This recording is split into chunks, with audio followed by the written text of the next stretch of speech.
kind of give me points, right? Like I want that to be something that boosts your grade, not something that's gonna bring your grade down, all right? So the physical science is a little bit of a step up from 8th grade, right? It's a little bit more kind of technical with the wording and the language, so yeah, I mean, if you're not happy with the way your score went, then make sure, like, as we move forward, you're putting in a little bit more time into your vocab daily throughout the unit. But again, we've had these for almost a month, like a day or two short of a month. All right, so if in a month's time, like, you haven't done something to help yourself, that's kind of on you. Like, I hate to look at not great scores, but just be real, realize like you're the one in charge of like how you do on that. I try not to trick you. It's word for word. I copy and paste the definitions that you've been studying. So I'm not trying to do anything tricky. Go ahead and close up your Chromebooks and have that green paper out. We're gonna go over and do some more practice. I wanna look. Let's go to number 3. Okay, we're gonna look at number 3 together here. And this one, it just kind of looks a little bit weird because there's only one formula or one compound here and one compound there, all right? So sometimes people look at this and they're like, whoa, how do I do this? Well, we do it the exact same way. So nothing,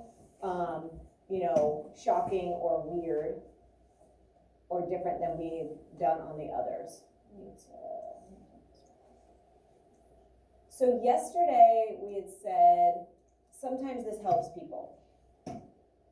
If you realize anything on ours that's to the left is going to represent our reactants, and anything to the right of the arrow is representing our products. We also said that really we only have in this one 2 options for where we could put coefficients. We can only put them in front here or possibly in front there. We can't shove them in between anywhere in that compound because that compound is set. It is one thing. We can't fiddle with that. But we can put it out front, right? And so on your paper, those things are optional, right? If that's not good or you don't like that, don't worry about it. But this is not optional. Make sure you're drawing our little T chart to get yourself where you can see how many of each of those elements we actually have. Okay, so what are the elements that we're dealing with? Maddie, what are the 2 elements that you see? And just using the abbreviations, fine. N and O. So we have our nitrogen and we have our oxygen. And I'm going to leave myself plenty of space so that if I need to do like multiple crossing out or whatever, I have space to do that where I don't have to erase. So again, whatever I have on mine, I really want you to have on yours, at least for, the chart, okay? And remember, it's the chart that helps us fix our equation if we need to fix it or update it to get it balanced. All right, so Brady, how many on the reactant side, how many nitrogens do you see? Okay, and Kenna, how many oxygens? 4. All right. And let's go to the product side. Dane, how many nitrogens? 1. And Kendall, how many oxygens? 2. What did you say? Oh, okay. I thought I heard 3. And I was like, okay. Ugh. Is anything balanced? No. Good. All right. Which element do you want to start with? The nitrogen, because it's off, and the oxygen is also off. Which one do you want to start with? Nitrogen? Okay. So which side is low? The product or the reactant? Ethan? Good. So that means I need to build up my product side. Building up is handy because coefficients use multiplication, and that's exactly what multiplication does, right? It builds it up. So we're going to build up our product side. So product, nitrogen, I'm going to have to be putting a coefficient here. All right? So what can I multiply by 1 to get a 2? 2. A 2. All right? So I'm going to switch my color just to make it stand out. So I'm going to put my coefficient of 2.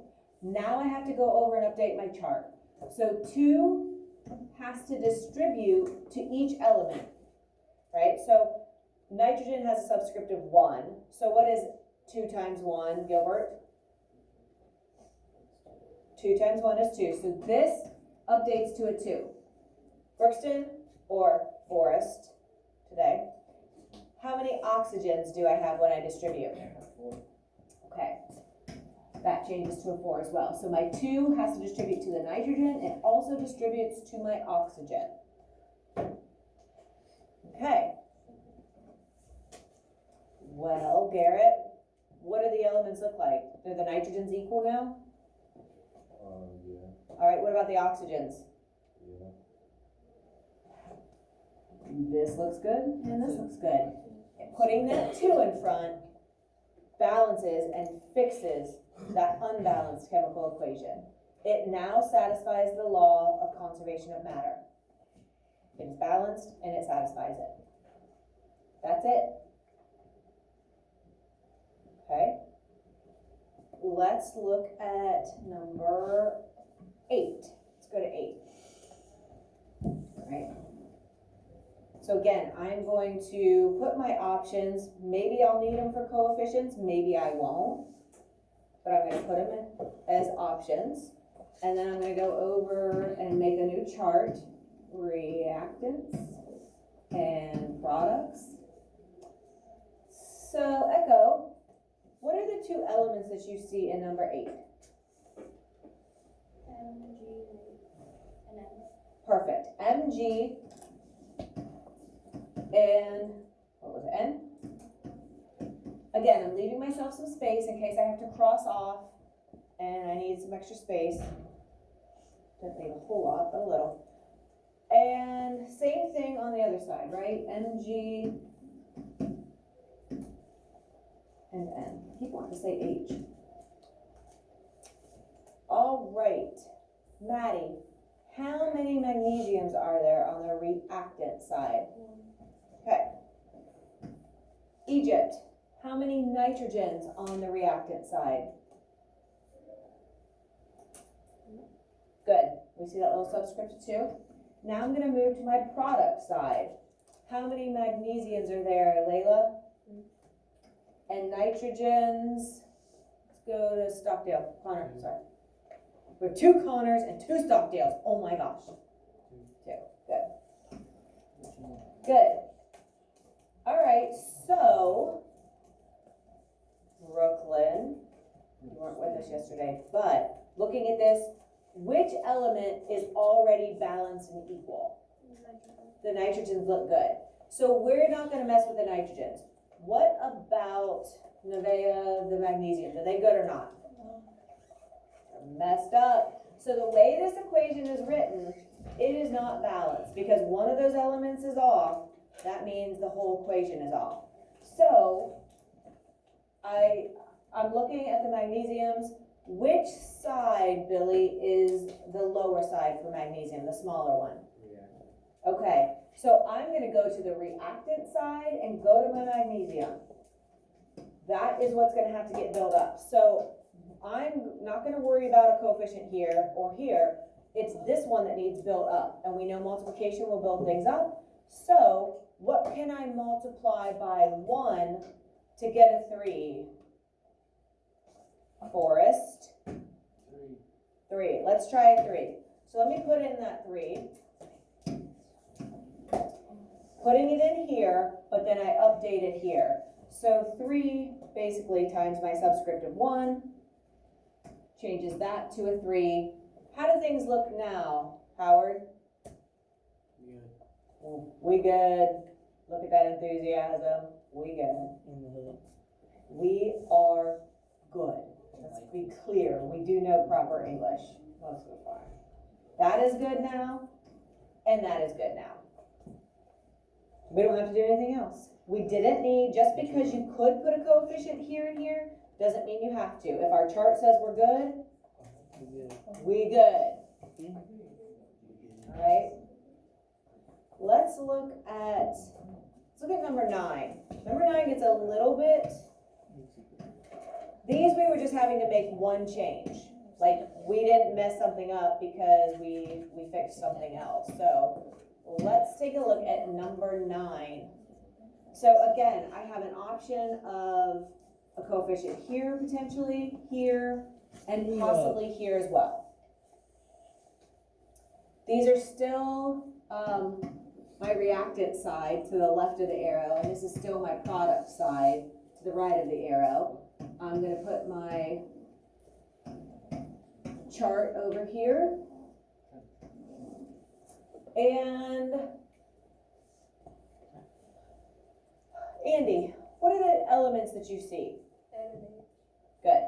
So I'm gonna do N and H, N and H. Great.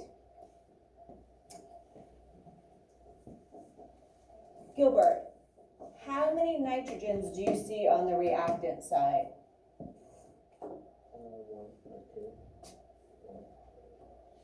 I like one, right? Because we just have there's no subscript, so that really means one. All right, so Billy, how many hydrogens on the reactant side? 3. Let's go to the product side.